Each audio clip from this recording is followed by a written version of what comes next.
March 18, 2025 ಮಂಗಳವಾರ ಸಂಜೆ 4 ಗಂಟೆಯ ಹೊತ್ತಿಗೆ ಉಡುಪಿ ನಗರ ಸಭೆ ಭಾಗಿಯಾಗಿರುವ ಮಲ್ಪೆಯ ಮೀನುಪೇಟೆಯಲ್ಲಿ ಮೀನು ಕಳುವಿನ ಸುತ್ತ ಗಲಾಟೆ ಶುರುವಾಗಿತ್ತು. ವಿಜಯನಗರ ಜಿಲ್ಲೆಯ ಹೂವಿನ ಹಡಗಲಿಯಿಂದ 6-7 ವರ್ಷಗಳ ಹಿಂದೆ ಉಡುಪಿಗೆ ವಲಸೆ ಬಂದು ಮಲ್ಪೆಯ ಬಂದರಿನಲ್ಲಿ ಕೂಲಿ ಕೆಲಸ ಮಾಡಿಕೊಂಡಿದ್ದ ಪರಿಶಿಷ್ಟ ಪಂಗಡಕ್ಕೆ ಸೇರಿರುವ ಮಹಿಳೆಯೊಬ್ಬರು ಬೆಲೆ ಬಾಳುವ 20 ಕೆಜಿ ಸಿಗಡಿ ಮೀನು ಬುಟ್ಟಿ ಕದ್ದಿದ್ದಾರೆ ಎಂದು ಆರೋಪಿಸಿ ಅಲ್ಲಿಯ ಕೆಲವು ಗಂಡಸರು ಹೆಂಗಸರು ಸೇರಿ ಹಲ್ಲೆ ನಡೆಸಿದ್ದಾರೆ. ಮಹಿಳೆಯನ್ನ ಮರಕ್ಕೆ ಕಟ್ಟಿ ಹಾಕಿ ಪದೇ ಪದೇ ಕೆನ್ನೆಗೆ ಹೊಡೆಯುವ ವಿಡಿಯೋ 19ನೇ ತಾರೀಕು ಸಾಮಾಜಿಕ ಜಾಲತಾಣಗಳಲ್ಲಿ ಹರಿದಾಡಿತ್ತು.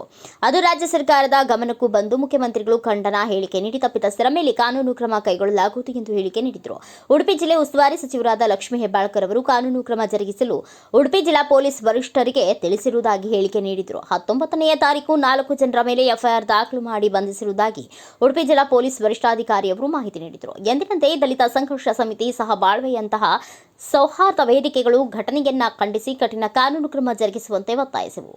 ಸಾಮಾಜಿಕ ಜಾಲತಾಣಗಳು, ವೆಬ್ ಮಾಧ್ಯಮಗಳಲ್ಲಿ ಖಂಡನಾ ಬರಹಗಳು ಪ್ರಕಟವಾದವು. ಕುತೂಹಲಕಾರಿಯಾಗಿ ಜಿಲ್ಲೆಯ ಕಾಂಗ್ರೆಸ್ ಹಾಗೂ ಭಾಜಪಾ ಪಕ್ಷಗಳು ಮತ್ತು ಉಡುಪಿಯ ಶಾಸಕರು ಸೇರಿದಂತೆ ಜಿಲ್ಲೆಯ 5 ಭಾಜಪಾ ಶಾಸಕರಿಂದ ಯಾವ ಪ್ರತಿಕ್ರಿಯೆಯೂ ತಕ್ಷಣಕ್ಕೆ ವ್ಯಕ್ತವಾಗಿಲ್ಲ.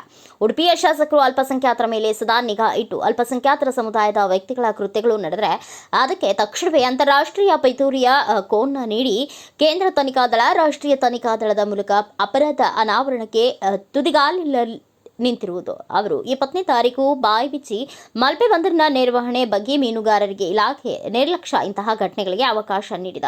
ನಿರಂತರವಾಗಿ ಕಳ್ಳತನ ಪ್ರಕರಣಗಳು ವರದಿಯಾಗುತ್ತಿದ್ದರೂ ಸಿಸಿಟಿವಿ ಅಳವಡಿಸಿಲ್ಲ, ಭದ್ರತಾ ಸಿಬ್ಬಂದಿ ನೇಮಿಸಿಲ್ಲ ಎಂದರು.